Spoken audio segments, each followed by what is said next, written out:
Bom dia. Vocês estão felizes? Amém.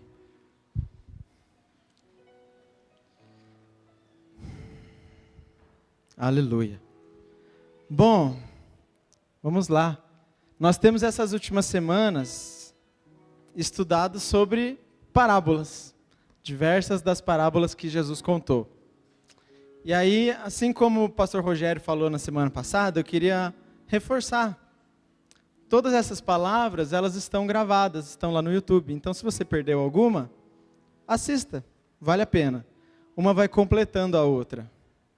Uma vai fazendo mais sentido quando a gente ouve a anterior. Então ouçam, está lá no YouTube. Porque a gente vem num culto, não vem da noite, né? Se eu venho de manhã, provavelmente eu não venho à noite. Se eu venho de noite, provavelmente eu não venho de manhã. Então, temos palavras aí para ouvir. A gente passa tanto tempo ouvindo música, ouvindo podcasts, então coloca a palavra lá. Tá legal, aconselho, recomendo para todos vocês. Mateus 13, que nós temos lido bastante, começa com Jesus contando a parábola do semeador, para toda a multidão. E aí, logo que ele termina essa parábola, os discípulos foram até pertinho de Jesus e perguntaram para ele o que ela significava. E aí, quando Jesus vai explicar essa parábola para os discípulos, ele fala assim, em Mateus 13, 16. Eu gosto da Nova Almeida Atualizada, NAA. Mateus 13, 16. Olha só o que Jesus fala para os discípulos. Bem-aventurados, porém, são os olhos de vocês, porque veem. Bem-aventurados são os ouvidos de vocês, porque ouvem.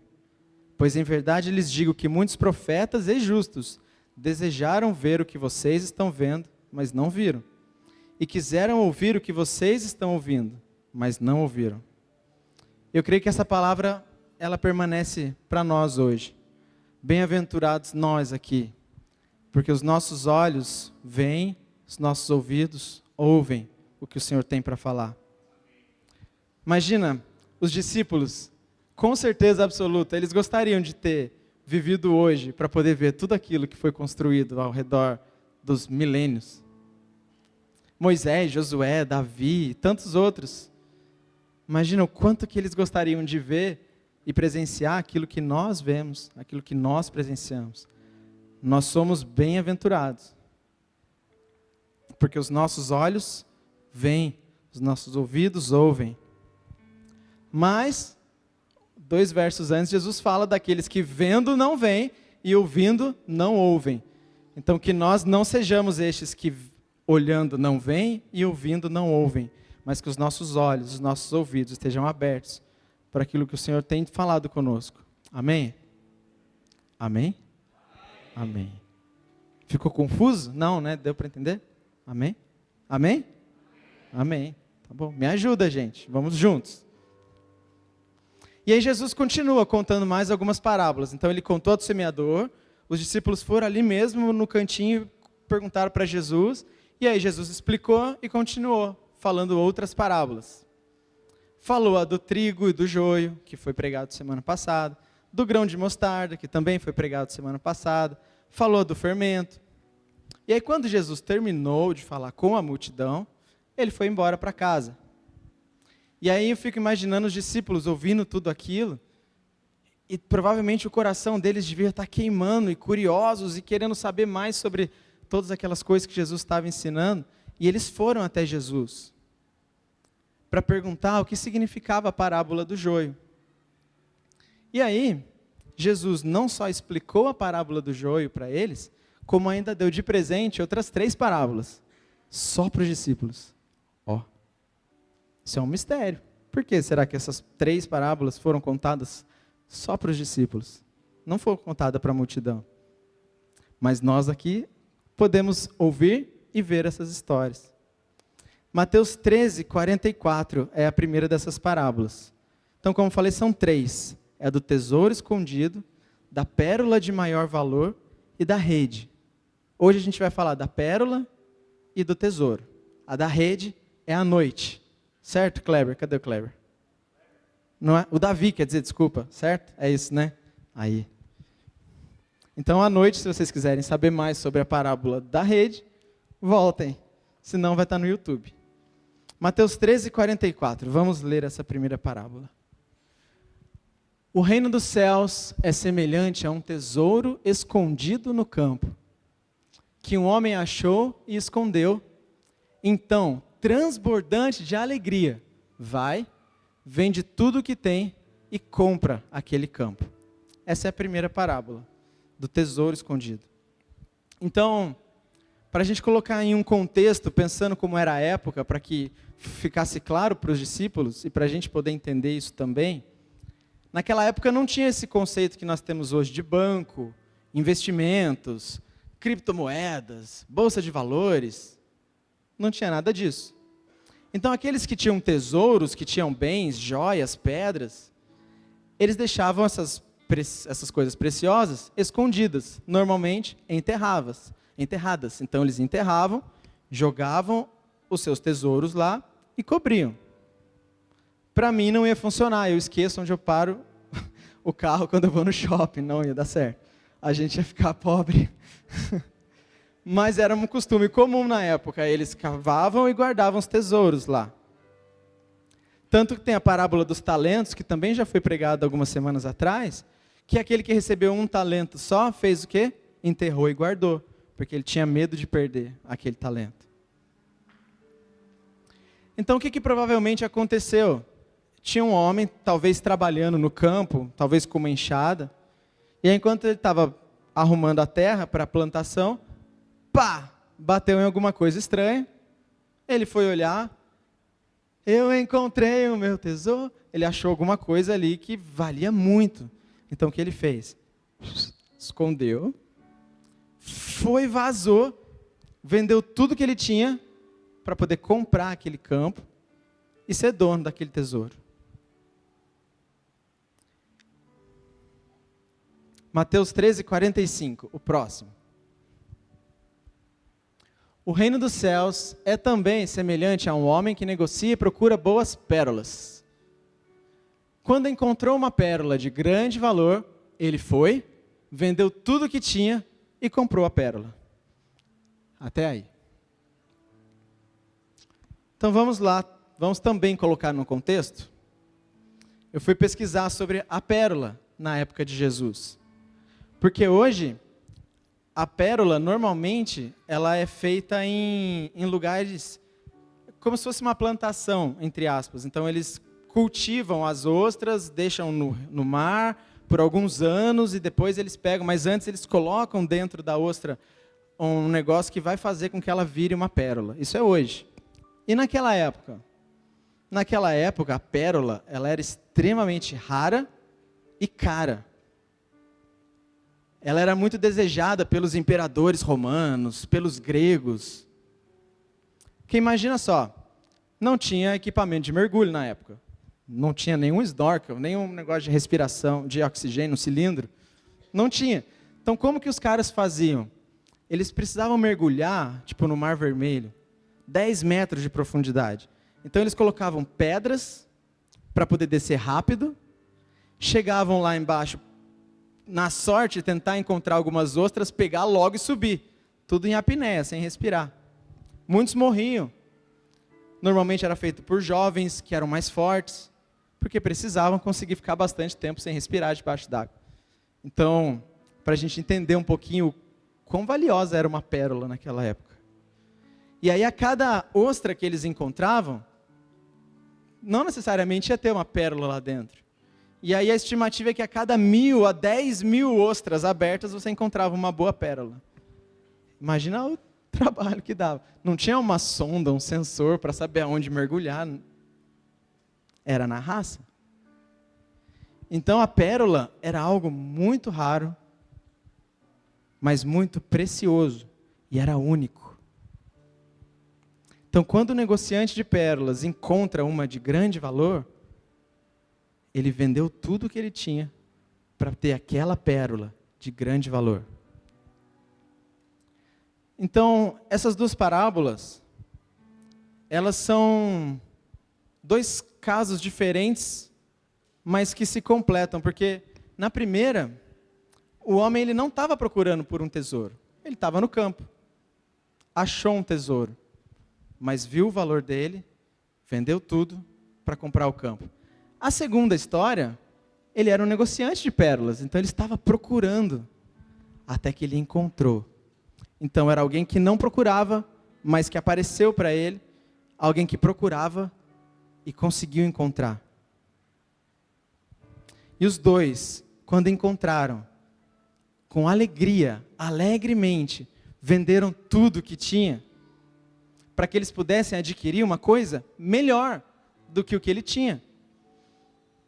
Nenhum dos dois casos abriu mão de uma coisa inferior, quer dizer, abriu mão de uma coisa melhor para ter algo inferior. Não é o caso de nenhum dos dois. Nenhum dos dois quiseram algo pior, mas era algo melhor do que o que eles tinham. Algo que traria alegria. Não, eles não venderam tudo para ter tristeza. Eles não venderam tudo para ter chateação, sofrimento. Não foi para isso.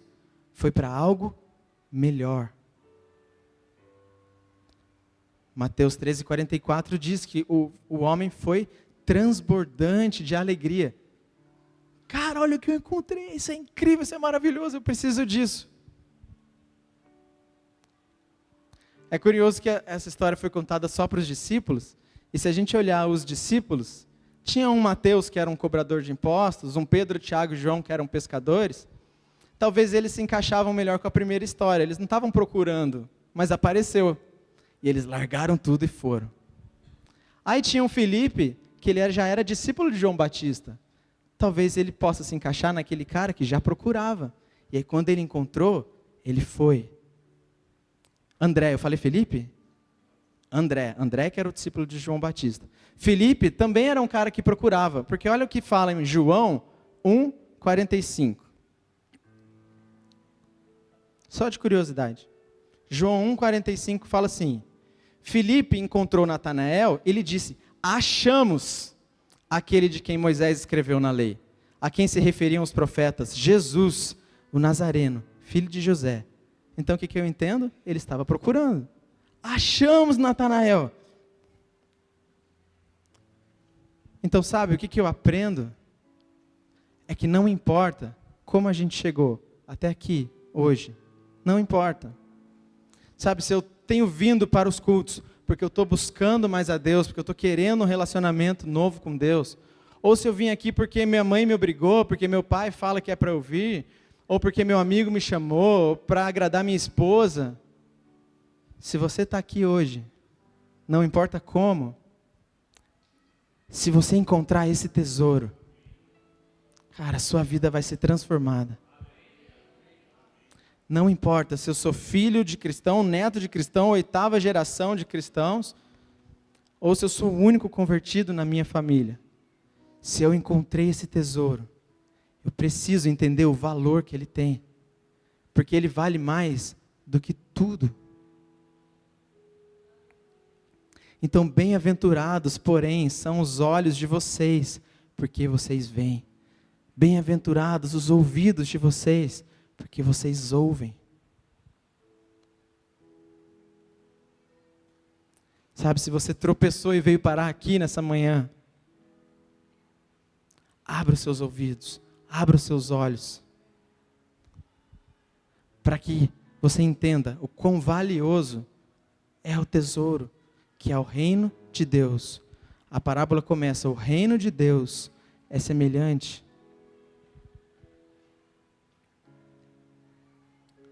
Esse é o maior valor, o maior tesouro, o maior bem que nós podemos encontrar na nossa vida. É um tesouro que nos dá acesso à vida eterna, cara, com o Senhor, o para sempre com Deus. Mas esse tesouro também me dá alegria aqui na terra, enquanto eu estou vivo, em carne e osso. Deus quer que nós tenhamos uma vida plena, alegre, feliz, satisfeita. Então, se a gente encontra esse tesouro e entende o valor desse tesouro,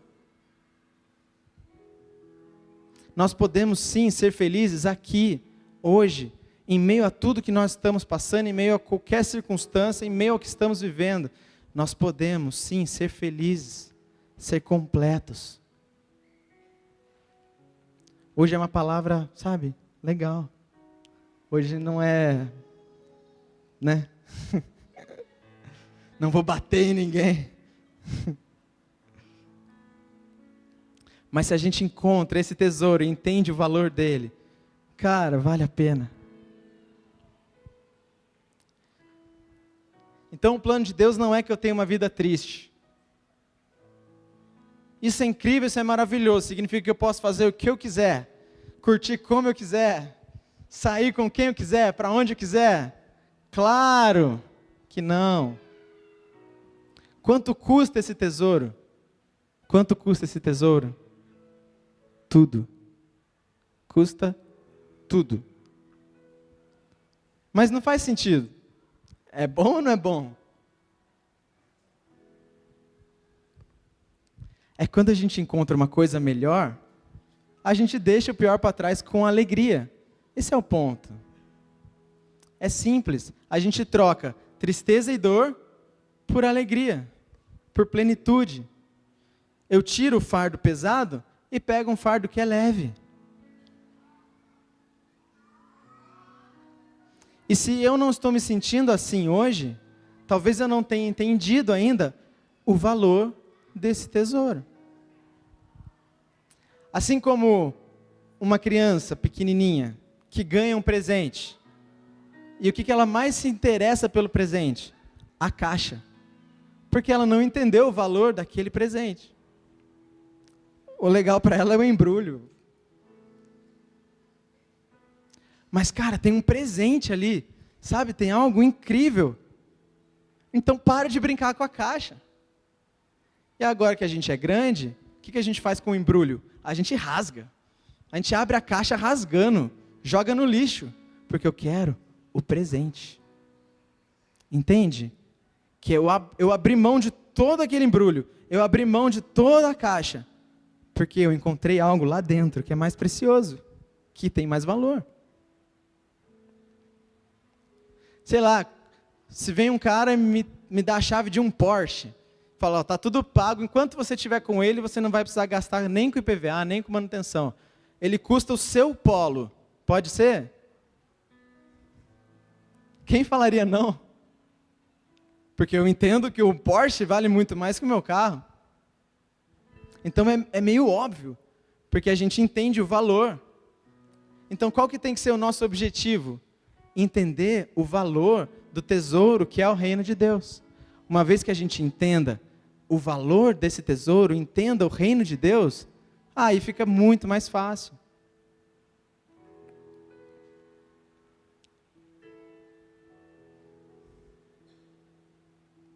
E aí não fica pesado, sabe, abrir mão das coisas, deixar o pecado para trás, porque eu encontrei algo, cara, que é muito melhor. Vira e mexe eu falo do meu processo de emagrecimento, né? E assim, antes de eu começar esse processo, quando eu ia em uma churrascaria, ou numa pizzaria, ou qualquer coisa assim, fosse, por exemplo, um rodízio, qual que é a intenção? Comer até passar mal. E alguns eu acho que me entendem, não sei. Mas talvez alguns já foram em um rodízio pensando, eu vou comer até passar mal.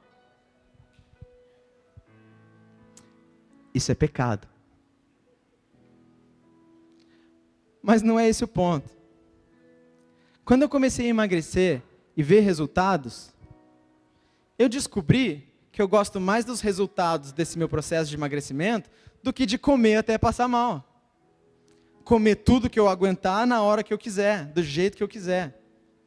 Na faculdade, no intervalo da escola, eu comprava 1 litro de açaí com leite em pó e leite condensado.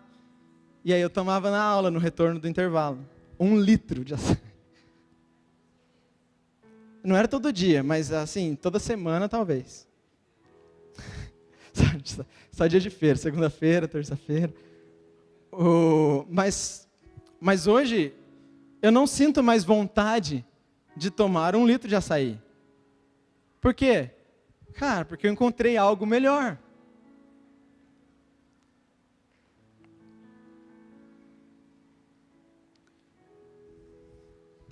Quando a gente encontra algo melhor, o pior, perde a graça, perde o valor. E aí, o que começou a acontecer? Eu comecei a treinar com os meninos, e de vez em quando eu começava a ganhar deles no treino. Eu falava, cara, de vez em quando. Então, o que é mais legal para mim? Ganhar deles ou comer até passar mal? Ganhar deles, cara, é muito mais legal. E a minha autoestima melhorou, eu comecei a me sentir melhor com as roupas que eu usava. Amarrar cadarço estava sendo cansativo. Agora eu consigo jogar 2 horas de tênis e beleza, vamos fazer a próxima atividade que eu não estou cansado. É muito melhor, é muito mais legal.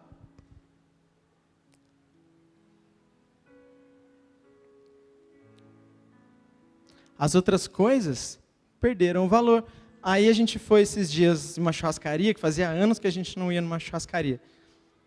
Num rodízio, no Dia da Mulher. E eu saí de lá sem passar mal. Eu comi, chegou um momento que eu entendi. Comi o suficiente, estou satisfeito. Parei. Aí depois eu falei para mim, cara, olha que da hora, eu estou indo embora sem passar mal, cara. Consigo andar normal, eu não estou aquele... Eu gostava dessa sensação de estar pesado. Aí eu encontrei algo melhor. E em uma escala muito maior, infinitamente maior, é o reino de Deus. Então por que eu vou ficar pecando, vou ficar fazendo coisas que eu não devo, se eu tenho, cara, o Criador de todas as coisas, que criou o universo, todos os animais, tudo que a gente enxerga, nos criou, esse ser deu a vida por nós, me ama, sabe o meu nome, sabe o que eu sinto, sabe o que eu penso, sabe o que eu quero. Cara, por que eu não vou querer um relacionamento com Ele, cara? A resposta é porque eu ainda não entendi isso. Então, se ainda parece algo chato, difícil, pesado, ore para que o Senhor mostre o valor desse tesouro.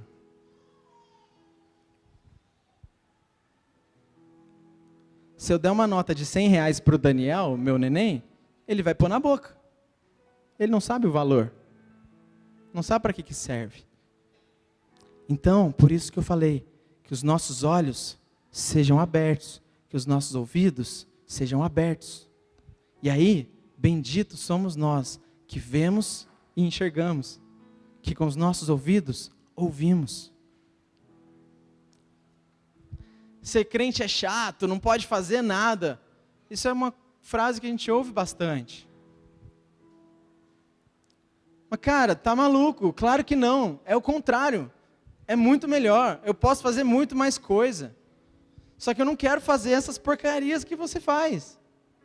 Porque não faz sentido para mim. Por que eu vou comer até passar mal?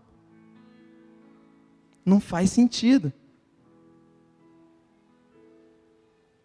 Então não é algo que precisa ser triste, doloroso, pesado.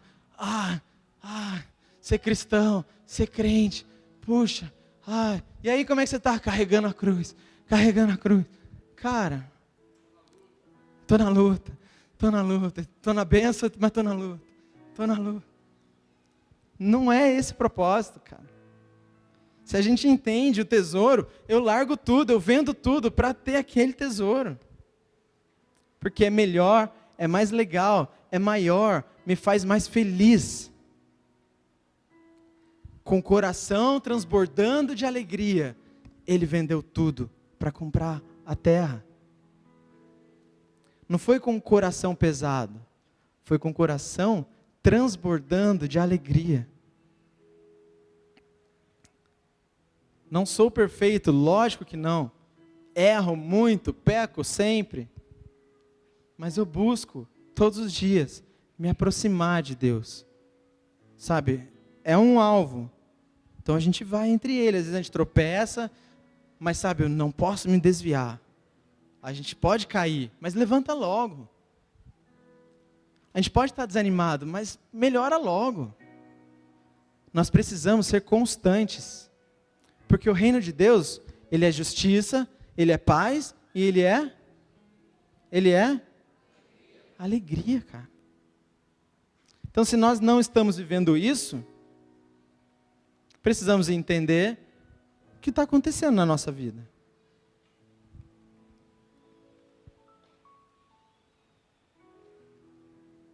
E aí, quando eu me encho disso, aquele vazio que eu sinto no mundo, que a pessoa que está no mundo fala ser crente é chato, aquele vazio que ela sente, eu não sinto.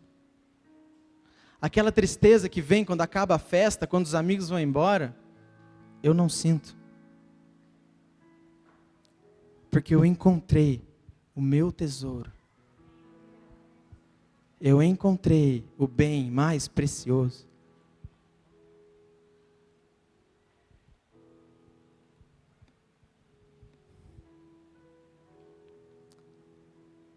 E Jesus, quando ele conta essas parábolas, naquele momento já estava começando um clima meio hostil, já estavam começando a pensar em como, os religiosos pensando em como matar Jesus. E Jesus sabia que viriam ainda muitos problemas, muitas dificuldades. Então talvez ele chamou os discípulos ali no cantinho e contou só para eles, olha, esse tesouro que vocês encontraram, vale tudo, cara. Vai vir perrengue? Vai. Vai machucar? Vai. Mas, cara, olha para o tesouro. Porque vale a pena. Vale muito a pena. Vocês encontraram algo, sem querer ou não, mas vocês encontraram algo. Apeguem-se a isso.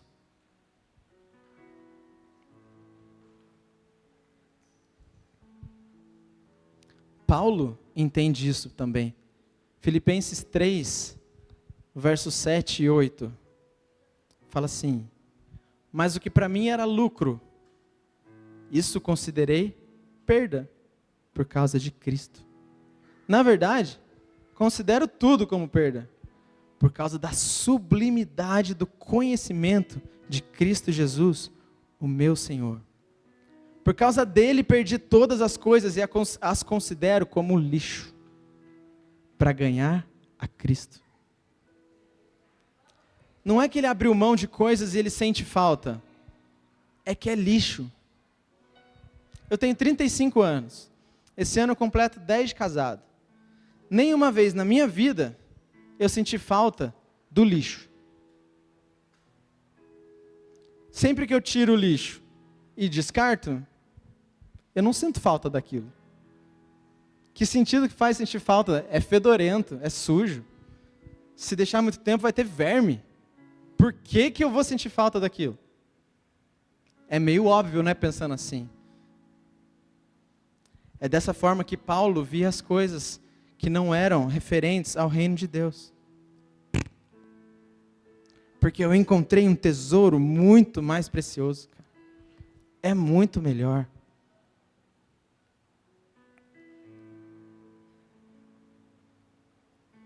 Então, meus irmãos, não é sobre abrir mão de coisas boas para ter uma vida triste. Mas é entender que eu posso viver algo maior, melhor, mais legal, mais divertido, mais feliz. E é interessante porque quando a gente fala do reino de Deus, não tem um atalho. Não dá para a gente, sabe, querer dar um jeitinho. Porque o homem que encontrou o tesouro, talvez ele poderia esconder, voltar de madrugada, abrir, pegar o tesouro e levar embora. Não foi isso que ele fez. Ele vendeu tudo que ele tinha e comprou a terra, e aí sim, aquele tesouro era dele. Não tem atalho. Não tem atalho. Então, quanto isso custa? Tudo. Tudo.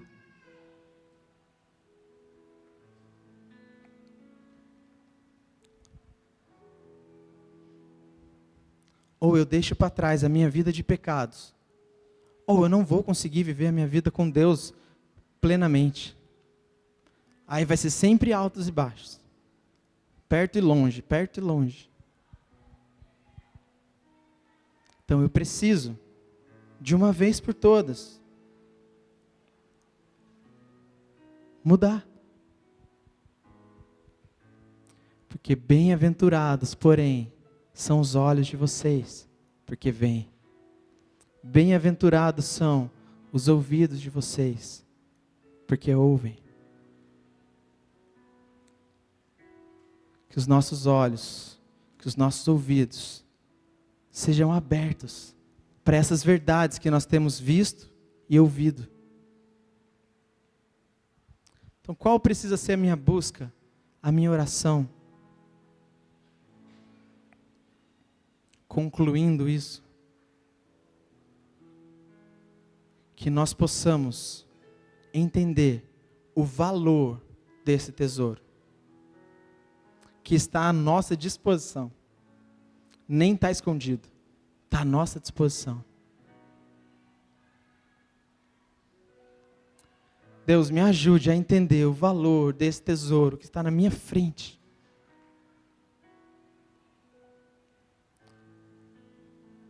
Me ajude a entender esse valor, porque muitas vezes eu não entendo. E acabo querendo brincar com a caixa, deixando de lado o verdadeiro tesouro. Fazendo ídolos,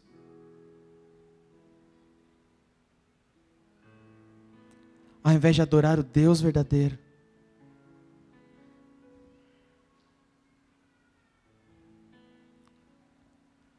Me preocupando mais com os jogos, com as séries, com os filmes, adorando o Deus televisão, e me esquecendo do Senhor. Então me ajuda, Senhor, e me ensina, me mostra, me revela o valor desse tesouro.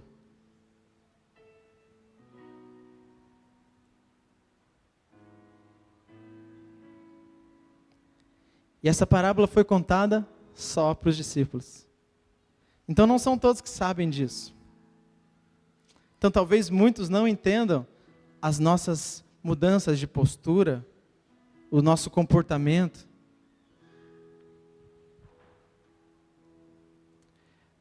Mas talvez eles comecem a entender quando eles olharem em nós e verem frutos bons. E verem que a nossa vida está transformada. E que nós somos mais felizes.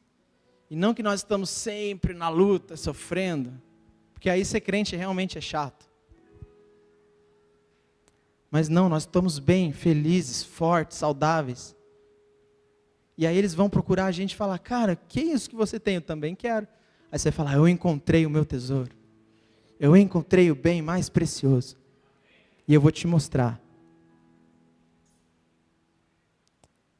A nossa vida, Billy Graham tem essa frase, que a nossa vida é a Bíblia que as pessoas estão lendo.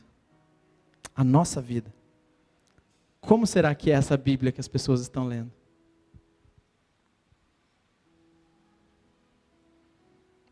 Que os nossos olhos, os nossos ouvidos sejam abertos. Em nome de Jesus. Amém.